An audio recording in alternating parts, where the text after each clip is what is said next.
And good morning, everybody. It is Fabulous Friday featuring Nichols Spohn. Now, Nicholas, I have known of you for a long time. However, it was only last year at Hypnothoughts Live that we actually got to spend some time together because we were in the same class with Rich Guzzi. And it was very funny. It was a very funny class because you and I were what were we doing? Co-hosting, presenting. We were doing a role play like we were on TV, and Rich was demonstrating how to go on and do a TV show. And so we were both news anchors, if I remember correctly. That's it. And then he suddenly, because I am a somnambulist, he suddenly went, and I just went out like that. And then he got me to be really rude to you. And it was just, and I knew I was doing it. I remember. It was just hilarious. I mean, the things that we can do in hypnosis, it's quite wonderful, really. And Nicholas, I'm just going to say this as well. Here's me talking. This is actually about you. But you recently sent out some emails. And I read your emails, believe it or not. And in it, you actually said, that you got somebody to forget their name. And if we can help somebody forget their name, what else can we help them forget? Yeah, the mind is very powerful. And that email you were talking about, I met a guy at the gym and we were sitting in the sauna together, and it came up that I was a hypnotist, and he said, "Oh, can you make me forget my name?" or something like that. And in 3 minutes of conversation, I did some embedded commands and some state changes and some focus shifts. And his name was gone from his mind. I didn't have him close his eyes. I didn't have him do anything. What I had him do was focus and to expect. And what happens is we hypnotize ourselves all the time, and society hypnotizes us all the time to shift our focus and to expect certain things. And when we focus on something, we tend to make it part of our reality, right? We tend to block everything else out that isn't that thing that we're focused on. And we experience it like it's our reality. Like when Rich hypnotized you, you were so focused that you had the experience of being hypnotized as or I guess it was of being angry with me, right? That became your experience. And even though it wasn't real, quote unquote real, even though somebody doesn't actually forget their name or their hand doesn't stick to the table, when they focus on the experience, it becomes real to them. And so for a lot of practical purposes, that's what hypnosis is. Focused attention. Absolutely. And we all know that because children can be like glued to the television. Well, actually, a lot of people can to sports, and you're going, hello, whatever it is. And when, of course, there's highway hypnosis, driving. Yeah, absolutely. And there's this concept that I call double-mindedness. And what happens with most people who are setting goals, and this is what you and I help people with hypnosis, is they're double-minded. So they have this image in their mind of the goal that they want to achieve and who they want to become. And then they also at the same time have an image of, well, what if I fail? What if I screw up? What if people reject me? And so people tend to go back and forth between confidence and forward motion, and then they go backwards because they're holding two images at the same time. And with hypnosis, we can shift their focus to be completely and exclusively on the outcome that they want, such that the idea of failure doesn't even enter their consciousness. Yeah. And that is why self-hypnosis is so powerful. Daydreaming. When you're dreaming about these and you're running good movies in your head of, oh, this is going to happen, then that's going to happen. And then it probably will. We're always creating the things that we're picturing and we're hearing inside of our head. And so when we can take control of that and we can picture ourselves as successful and as happy, as charismatic, wealthy, and we can hold those images, we tend to manifest that in our life. We are always creating what we are imagining. And it's like, this is a great example. So have you ever been on the way home to see your partner and you have this argument in your head about them? You're like, oh, they did this and I'm angry. And you rehearse that argument. And then what happens? You get home and you have a loving interaction. No, you have literally the exact same argument that you had in your head. This is what mental rehearsal is. And if you can catch yourself rehearsing failure, rehearsing arguments, rehearsing the things you're stressed about, and you go, oh, wait a second, that's not what I want to bring into reality.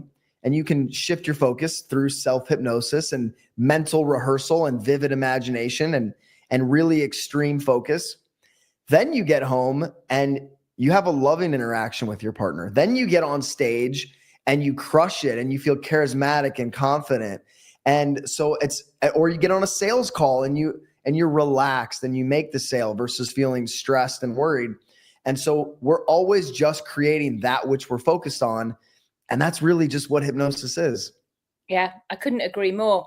And it's something that I do in my sessions. I get people to run a good movie in their head. Make it a good movie, because we are the movies we play in our heads. Are we not? Absolutely. Absolutely. And this is another brilliant thing that the subconscious mind does, is when you have them experience that movie, you don't have to tell them how to make it happen. You just have to put that idea of the experience into the subconscious mind, and the subconscious mind in its brilliance goes and figures out how to make it happen. Yeah. Most people set a goal and they don't give it to their subconscious mind. And then they see, oh, how am I ever going to make that happen?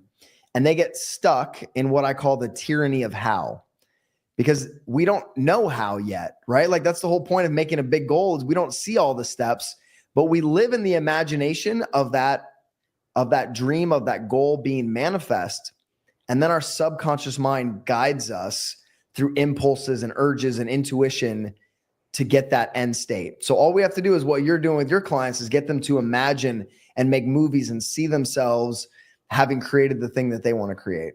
Yeah. And then they've done the work. And then it's like, well, you did it. You did that. And it's like, oh, I did, didn't I? Yes. And you can do it again and again and again. And I record that for them, and then they can keep on doing that. So beautiful. Change work happens. Gotta love it. You were so kind though, Nicholas. You did some energy work on me, because I was feeling a little bit rough on one of the days. I've been out celebrating, and somebody had magically sort of like kept producing some Prosecco for me. I don't know how that happened. Every time I went to the bathroom, I came back and my glass was refilled, and I didn't realize after one or two. So anyway, I was feeling a little bit worse for wear, but you did this energy thing on me. I don't know if you remember doing that. I remember. And it was like, I could literally, I remember tingling all over. I don't exactly know what you did, but you know what, Nicholas, tell us about you and what you like to specialize in, or just tell us about you, because, you know, we've been talking about something else, but this is actually meant to be about you. Okay. And then we'll also answer that energy question, because I do some things, I tie that stuff in. So okay. I really started, unfortunately, like a lot of people in the hypnosis world, I started reading books, learning how to pick up women, because as you know, men, we don't understand you women. It's like, there's no manual that comes with it. Like, and what do men want more than to understand and connect with women? Like, that's a straight man anyway. That's the most important thing there is, right? And so, and I know many others got into hypnosis and influence this way. So that's kind of where I started. And then I started reading books on body language, on entrepreneurship. I went to a Tony Robbins event. Actually, before that, I was coaching wrestling, and I read this book. I actually have it right here, Psycho-Cybernetics, which is about how to change your self-image and how to put an idea into your subconscious mind.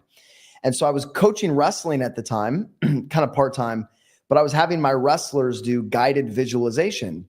And really it was hypnosis, but it was, you know, a pretty basic form of it. And so they would go out and they started performing better. We won the state tournament as a team. And they would come up to me, you know, before every match, and they'd want to be hypnotized and do these visualization exercises. So I was like, there's something here. I went to a Tony Robbins event. Then I trained with Sandra Grace and Paul Ramsey. Paul's speaking at HypnoThoughts. And so Sandra. And then I trained with Mike Mandel, Freddie Jacquin, Rich Guzzi, David Snyder, you know, everybody that's at the hypno thoughts, essentially. Roy Hunter, the list goes on. And I just got really obsessed with it. And I got really into hypnosis and the mind and the spiritual principles behind it. And that's kind of been my path. And then I started teaching it, and I did, and I'll do it again, but I did a 4-day event called Resonance, where I teach people how to tune into different frequencies, how to change their state quickly. And they realize in the first day that they're not a victim of their mental and emotional state. And that literally in 30 seconds or less, they can go from a state of fear into a state of total confidence or charisma or gratitude or love. And so that's a 4-day process of tons of mental rehearsal and vivid imagination and some of the energy stuff. And then I've also got into pranic healing with Master Stephen Coe, which is more of the energy work.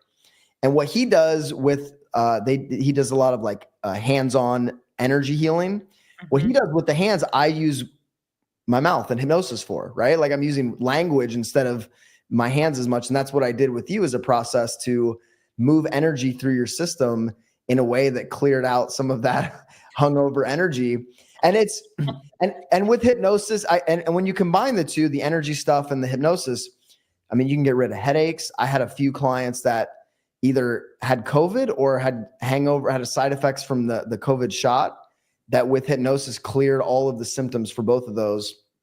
Not every time, but things like that are they work, and it's really powerful. Yeah, no, so helpful because I don't drink that much. So when it's like it really affected me, and I was like, oh my goodness. Yeah, I was out of it because I hadn't drunk the whole week and the whole conference, because I wanted to be, on I wanted to be there completely focused. But let me bring up another point here. You're a great hypnotic subject, and many people would see that your experience with Rich, and they'd be like, oh, I don't want that to happen. But when you have that skill, you can take an idea from your conscious mind and implant it into your subconscious mind, and your subconscious mind will move you in the direction of your goals. So most people, they don't understand that it's actually a good thing to be a great hypnotic subject, because we did the energy thing, and literally, I don't know, it was probably a minute, probably less than 3 minutes. You went from being hungover to feeling totally refreshed. Yeah. And that's such an incredible skill to have that most people don't realize. So when I'm going to hypnotize someone, or I'm introducing the idea of hypnosis, one of the first things I say is, it's just a pre-frame. And I say, well, obviously, like the most successful people in the world, they can take an idea from their conscious mind and implant it into their subconscious mind. They're really great hypnotic subjects. And so everyone that hears that goes, well, I want to be successful, right? Like, who doesn't want to be successful? So it opens people up to have that experience. Actually, you're quite right. It's my superpower. And you've studied hypnosis, so you know how to use it and protect yourself when you need to. But I've got a friend of mine who is like somnambulist like you, or even more. Like, I can snap my fingers and his head drops. I can even, he can not be looking at me, and I'll put myself into a trance and he'll drop down into trance, because of our connection. And sometimes he'll watch the media and he'll get so caught up in whatever the media is saying that becomes his experience, and the world is ending, and oh dear. Yeah. Yeah, because he's so easy to hypnotize. And so he comes to me and I'm like, okay, look, here's the deal. And I snap him out of it in 30 seconds or a minute. But on the plus side, I can put an idea into his mind, and he can go out into the world and make that happen very easily, because his subconscious mind is receptive. Yeah, absolutely. And it was interesting that you mentioned about the wrestling. And I absolutely believe the power of that so much, the future progression, the idea of winning. I used to teach, coach netball and lacrosse, actually. I've always been coaching people, training people. I did that when I was very young, and then coaching netball for little children at primary school in England. And we won all the time. Because I'm really competitive. So But the thing is that what's interesting, when I did a sports performance hypnosis training in England, the man came along, and there was loads, because he was really good. There was loads of sports psychologists on there. And I said, how are you saying that you're doing hypnosis? And they said, oh no, we just call it guided meditation. We just call it future pacing. Call it this. And I went, okay. So you see, so many people are using hypnosis. It's the word hypnosis. How do we get away from it? What do you think? I don't think we necessarily need to. I know, like, Tony Robbins doesn't use the word, but I use it, and I think when you frame it properly, people understand it. When you frame it as, well, what you focus on becomes your reality. All hypnosis is heightened sense of focus. When you frame it like that, and successful people are the best hypnotic subjects, then people are open to it, because I think we need to utilize that word, because there's so much power in it, because people expect to have an incredible experience. And what I say is hypnosis is focus and expectation. So even the people that are like resistant to it, they're resistant to it because they believe deep down that it has some incredible power to shift them or to influence them. And so then all you have to do is change the frame. And here's an easy way to do it. Like, I love to get people's hands stuck on the table. Like, that's one thing I do a lot. And sometimes I'll let them lift their hand. If they're skeptical, they'll lift their hand, and I'll go, see, you're in complete control, aren't you? Now, what if you controlled your experience so that your hand was stuck instead of lifting it? And so they realize, like, oh, I can lift my hand. I'm still in control. And so we let them know they're in control of the process, and then they're open to it. So I think hypnosis it's like, we see people like physiologically react when we say the word, right? Because they know that it has some occult power or and we should take advantage of that and not reject it. Yeah, no, I agree. So it's actually, I mean, I threw that out as a little red herring. I want to, because I figured. I like to do that sort of You're thing. testing me, aren't you? Yeah. Because I can. And I've also stuck my hand to my table. Right now? Yeah. Well, you can lift it at any time. Okay. That's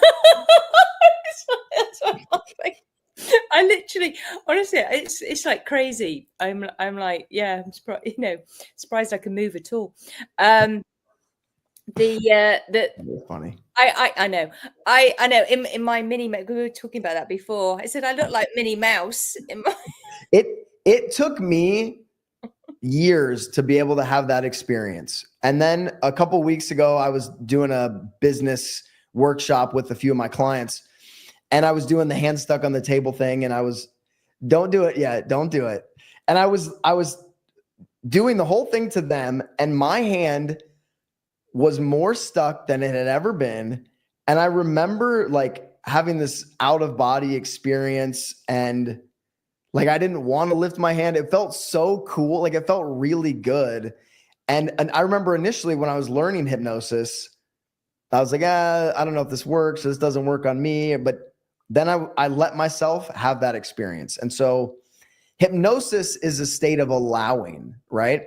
And so when you allow the experience and you imagine it, what happens is, this is a really cool distinction here. So when you do a mental rehearsal with an athlete and you have them imagine allowing a brilliant performance to come through them, then when they step out on the court or the mat or whatever on the field, it's almost like they become the observer, and they go right back into that hypnotic state, and they allow that performance to flow through them. And that's where real genius lies, is if we can hypnotize someone to imagine allowing a performance to flow through them, and we set up a trigger that anytime you go out onto that field, you're going to perform like this, you're going to feel like this. They step on the field, immediately alpha brainwaves fire, theta brainwaves fire. The subconscious mind takes over the system and performs through them. And now that I'm speaking about it, I'm getting fired up. This happens all the time with our bad habits, right? Like, we say we're going to give up ice cream, and then all of a sudden at midnight, we're in the fridge with a face full of ice cream. And we're like, what just happened? Well, the subconscious mind took over. And so if you leave it how it's programmed now, you probably have some vices or some bad habits or some negative, quote unquote, negative emotions that come up.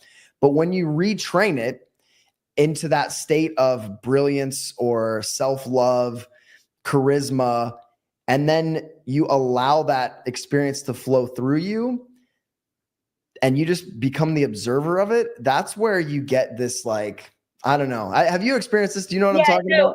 I do. And actually, so you're saying the observer. So what I say is about getting curious, about just notice what you notice. Mm-hmm. And take time, and then and because it can take people a while to notice that sort of thing of their behaviors, and then when they do, it is like an epiphany. And as soon as they have that epiphany, then it's like it's gone. The thing is gone. I did that with a smoker this week, actually, or last week.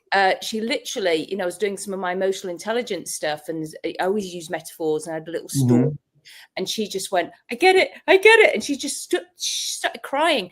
And then she was, oh my gosh. And then with it, I've been doing that. And she just went, oh, I feel sick. And I just went, and that's what it's, with the smoke. So I completely come back, and she went, oh yeah. And it's just like, that was it. She's done. And so you have those moments where people like have this light bulb moment. And then you also have moments where you do a session with someone and 3 months go by, 6 months go by, and they perform totally different, or they act different or behave different in that context, and they don't even realize it. So I was with a client a week or two ago who would get really overwhelmed and stressed out anytime his bank account was running low, or, and what he would do is he would get anxious and he would shut down, so he wouldn't be able to make the money he needed to. So like, it would just be this self-fulfilling thing where it would keep him stuck. Mm-hmm. So I did this process, and I was like, oh, instead of feeling anxious, you can just feel this way, and whatever. We did a few things. And then I saw him a few weeks ago, and I was like, how's that thing we worked on? And he's like, I totally forgot that I ever had that thing. He was like, I love it. I don't get it anymore. Like, I'm more productive. I've got more clients. Like, I don't feel that stress or anxiety anymore. If anything, I feel more motivated in that situation. And I was like, of course, that's right. That's right. That's right. Because he didn't even connect that was from our session, Yeah. And that's another thing. They go, oh my gosh, it was so funny. I did that with somebody with their sleeping. He didn't even work with me. I saw him at networking, and he went on and on, I can't sleep, and da da da. And I said, and I wonder now when you'll begin to find some resources to help you learn how to sleep well and do some, and I can't remember what I said, but now, I kept saying that. Anyway, following week, I did it. I'm sleeping fine. I did, everything. Yeah, I found it all out about myself for myself. I went, just a few embedded commands that you can do this for yourself.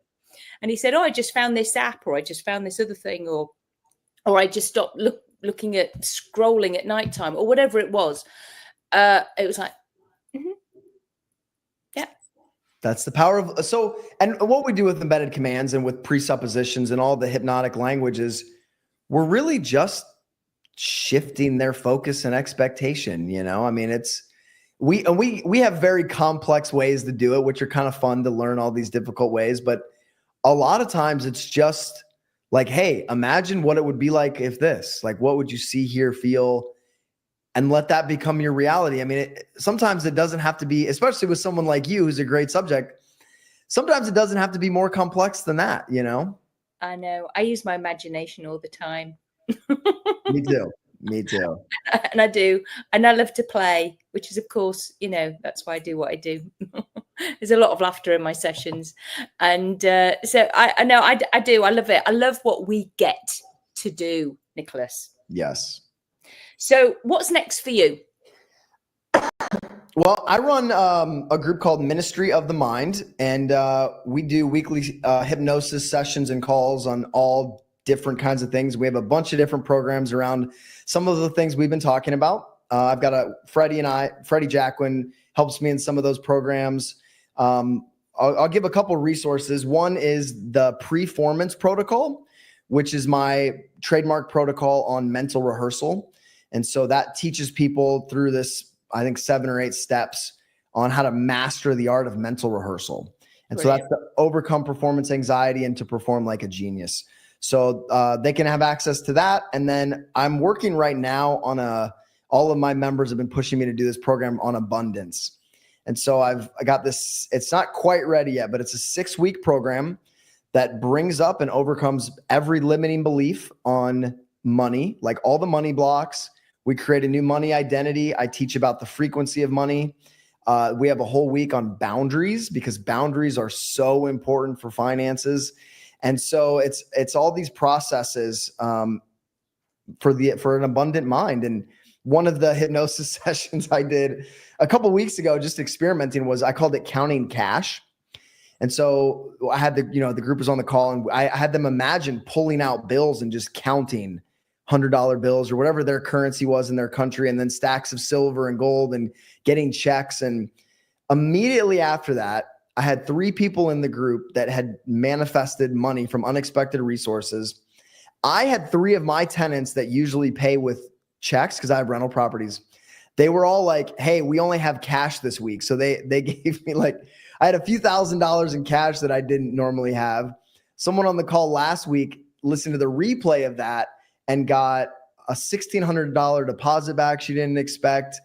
And anyway, so we have a bunch of processes like that just tune the mind in to creating an abundant life. Yeah. Yeah. I agree. I have the mindset of money comes, money goes, money comes, money comes again, money goes, money goes. It's just an energy. Let me ask you something. Is it better to inhale or exhale? Ooh, well, I prefer to inhale. You have to do both though, right? Yeah. You just keep inhaling. It's the same with money. Oh yeah. So there you go. If it keeps coming in, and it just that blocks up and it doesn't serve your life. And so it's got to be this balance of money comes in and money goes out. And so you have to have a healthy relationship with it where you don't go out faster than it's coming in, and you're not just hoarding it either. That's not a healthy relationship. And so we have to retrain our mind a lot of times because our society and our grandparents and parents all had these ideas about money, which really don't serve us anymore. No, and there's no pockets in a shroud. That's right. That's right. So anyway, Nicholas, we could probably talk forever. I will end on there on that's right. And I will. So you're going to give me some links, and I'll get those in the show notes. And thank you for watching, everybody. And no doubt I'll have Nicholas on again because that was really good fun. So take care, everybody. And as I say, it's goodbye from me, Claudia Rickard, and it's goodbye from Nichols Spohn. So take care. Thank you. Bye.